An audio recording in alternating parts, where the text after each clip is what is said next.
जे के बना ले आपन बुद्धि और वचन से,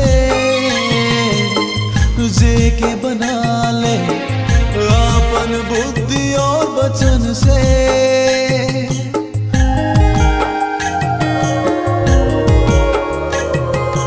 तोरे बना सृष्टि देश दिसला,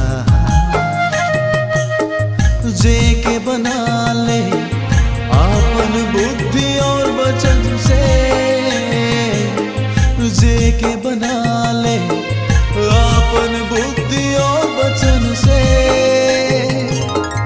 मोके भी बना ले, जीवन सांस भी दे ले, बेहद प्यार करा ले प्रभु तो के धन्यवाद।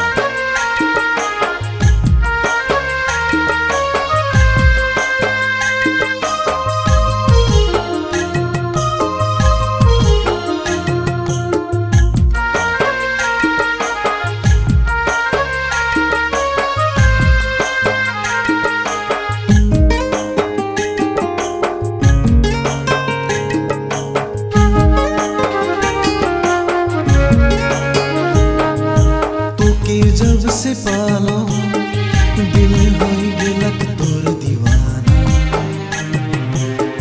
दिल कर मंदिर में तो के बसाए पालो शांति,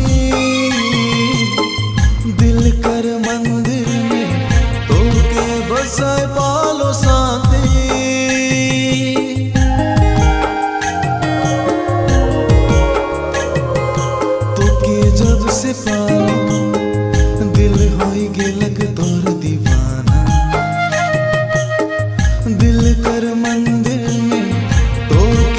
व्यवसाय